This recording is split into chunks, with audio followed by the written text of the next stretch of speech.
সুপ্রভাত, কেমন আছেন সবাই? আজকে সকাল সকাল উঠে পড়েছি, কারণ আজকে শ্রাবণ মাসের দ্বিতীয় সোমবার। প্রত্যেক শ্রাবণ মাসেই সোমবারগুলো আমি উপোস করি, তাই সকাল সকাল আজকে চান করে রেডি হয়ে গেছি পুজো দেব বলে। এই দেখুন, এটা আমার জগন্নাথ দেব। কিছুদিন আগে আমি পুরী গেছিলাম, ওখান থেকে মা এটি আমাকে কিনে দিয়েছে। দেখুন, রাজ বেশি আছে, কি সুন্দর দেখতে না? আর এই যে, এই আমার ঠাকুরের আসন, এখানেই সবাই আছে, আমার প্রিয়জনেরা।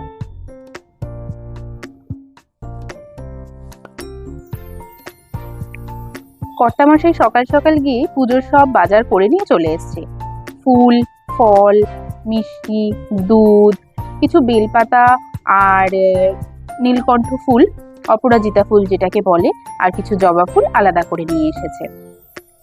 এই যে সাজিয়ে দিয়েছি ফল মিষ্টি দিয়ে, তুলসী পাতা দিয়ে ঠাকুরের ভোগ লাগিয়ে দিয়েছি, চন্দন বাটা হয়ে গেছে। এদিকে সমস্ত কিছু কুচো ফুল আর মালা সব আলাদা আলাদা করে রেখে দিয়েছি। গঙ্গা জল, দুধ, দুধের মধ্যে সিদ্ধি দিয়ে সমস্ত কিছু রেডি। এদিকে প্রদীপ, ধূপ সব জ্বালানো হয়ে গেছে। এবারে পুজোটা দেব। আমি বিয়ে হয়ে আসার পরে আমাকে আমার শাশুড়ি মা কিছু কারণবশত উনার কিছু ভ্রান্ত মতবাদের জন্য আমাকে এখানে এই ফ্ল্যাটে আমার ঠাকুর পাততে দেয়নি। কিছু বছর পরে, আমার বিয়ের 3 বছর পরে, আমার পাশের বাড়ির কাকিমা একজন আমাকে এই ছোট কার্তিকটা আমার ঘরে ফেলে। তখন থেকে আমার বাড়িতে পুজো শুরু হয় এবং ঠাকুর প্রতিষ্ঠাও এক এক করে করি।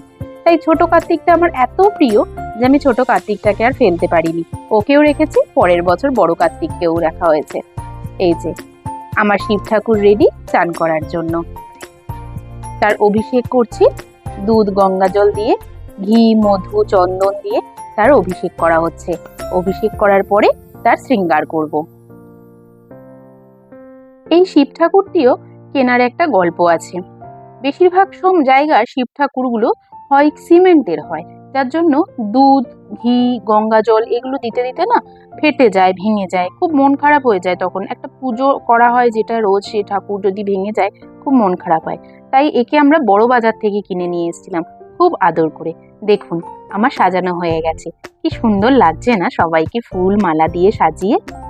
মনটা সকাল সকাল পুজো দিলে না মনটা কি সুন্দর, মানে পবিত্র পবিত্র লাগে, কি ভীষণ একটা ভালো প্রশান্তি মনে হয় না? আর এই যে আমার রাজকন্যা এখানে এখনো ঘুমাচ্ছেন। ওনাকে যতক্ষণ না ওনার এসি অফ হচ্ছে ততক্ষণ উনি ঘুমোবেন। এসি অফ 1 সেকেন্ডের মধ্যে উনি উঠে পড়ে। গুড মর্নিং জানু, উঠে গেছো? উঠে গেছো? তুমি উঠে গেছো? গুড মর্নিং আমার বেডু। Good morning. উঠে হাঁটু খেতে হয় তাই? হ্যাঁ, এত বেলায় তোমার মর্নিং হয়? সত্যি কথা, এখানে ধুম করে পড়ে গেলে তখন কী হবে? না না, গুড মর্নিং। তুই স্মাইল দিয়ে দাও মাম্মা, একটা স্মাইল, কাটে কুটে উড়ি, একটা স্মাইল, একটা স্মাইল, একটা স্মাইল। বাবা কোনো ঘুম ভাঙেনি তোমার? বলো এই যে আমি রেডি, আমি রেডি, আর আমার ঢাউস ব্যাগও রেডি। এই যে রেডি। নাও ব্যাগটা নিয়ে নাও, তুমি ব্যাগ নিয়ে নাও, তোমার ব্যাগ তুমি নাও, তোমার ব্যাগ তুমি নাও। উড়ে যাবি, উড়ে যাবি মাম্মা। এদিকে আয়, এদিকে আসো, এদিকে আসো। ব্যাগপত্র গুছিয়ে বেরিয়ে পড়লাম সবাই মিলে। মায়ের কাছে যাব একটু, ওখান থেকে বেশ কিছু কাজ আছে। দেখুন আকাশটা কি সুন্দর লাগছে আজকে না? সবকিছু ছেড়ে মনে হচ্ছে যেন শুধু আকাশেরই ছবি তুলি। বৃষ্টি হচ্ছে আর আকাশটা দেখুন পুরো একদম পেঁজা তুলোর মতন হয়ে রয়েছে না? যেটা বলছিলাম, একটু মায়ের কাছে যাব। মায়ের ওখান থেকে মেয়েকে একটু রেখে, সব জায়গায় না মেয়েকে কোলে করে নিয়ে না ঘুরতে পারি না। মেয়ে যতদিন না একটু হাঁটতে শিখছে না, মেয়েকে নিয়ে সব জায়গায় যাওয়াটা না একটু টাফ হয়ে যায়। আমার সিজার হয়েছে তো, আমি বেশিক্ষণ কোলে ওকে নিয়ে রাখতে পারি না। ওর বাবারও একটু সমস্যা হয়ে যায়, যার জন্য একটু বেশি তাড়াহুড়ো করে, বেশি মার্কেটিংয়ের ব্যাপার থাকলে তখন আমরা ওকে একটু মায়ের কাছে রেখে যাই। মানে কাছাকাছি গেলে তখনই অবশ্যই 1 ঘন্টা 1.5 ঘন্টার মধ্যে চলে আসবো, এরকম ডিউরেশনের মধ্যে কোথাও গেলে মায়ের কাছে, মানে আমার মায়ের কাছে ওকে রেখে দিয়ে যায়। ও কিন্তু দিব্যি থাকে, কোনো ডিস্টারবেন্স নেই। ও খুব ভালো থাকে আমার মায়ের কাছে, মানে ওর দিদার কাছে। দিদাকে ও খুব ভালোবাসে। তো ওখানে মায়ের কাছে রেখে বেশ কয়েকটা কাজে যাব। বাড়ি এসে গেছি। আর এই যে এটি হলো আমার দিদির ছোট মেয়ে। অনেকদিন বনুর সঙ্গে দেখা হয় না, তাই জন্য ও মায়ের বাড়িতে চলে এসছে। একটা বেলার জন্যই এসছে, স্কুল টুল আছে তো, শুধু এক বেলার জন্য এসছে বনুর সঙ্গে একটু দেখা করবে বলে। দেখা করেই আবার চলে যাবে। এই জন্য বনুর সঙ্গে খেলতে ব্যস্ত এখন। কি বলে যেন পপেট নাকি, ওইসব নিয়ে খেলছে। সঙ্গে সঙ্গে একটা দরকারি কাজ পড়ে গেল। আমি ড্রেস চেঞ্জ করে ফেলেছিলাম, আবার আমাকে ড্রেস পরে দৌড়াতে দৌড়াতে ছুটতে হলো এই রোদের মধ্যে। ভীষণ ইম্পর্টেন্ট একটা কাজ এসে গেছিল। এত রোদ, একটু আগে বৃষ্টি হচ্ছিল, আবার দেখুন ঝাঁ চকচকে রোদ উঠে গেছে, আবার রোদটা খুব গায়েও লাগছে।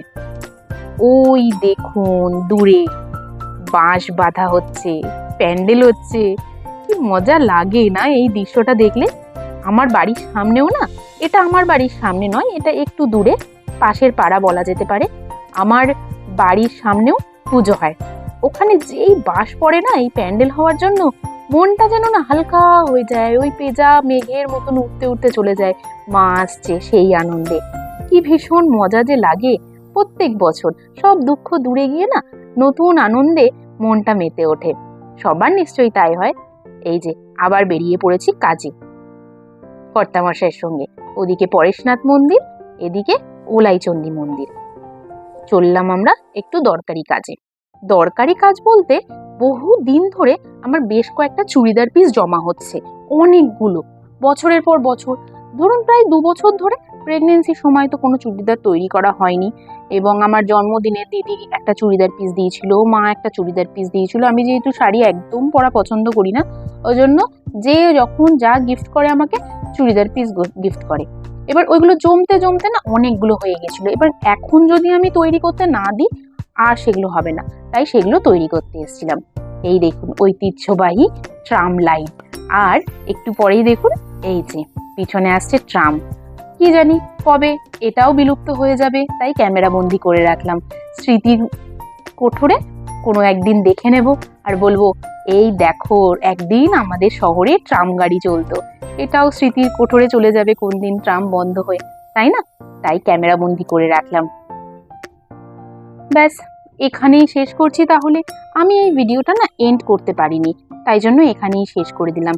একটু এমার্জেন্সিতে তাড়াতাড়ি করে বাড়ি চলে আসতে হয়েছিল।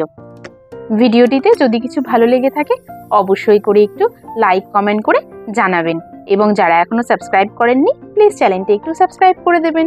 খুব শীঘ্রই দেখা হবে নতুন কোনো ভিডিও নিয়ে। সুস্থ থাকবেন, ভালো থাকবেন, টাটা।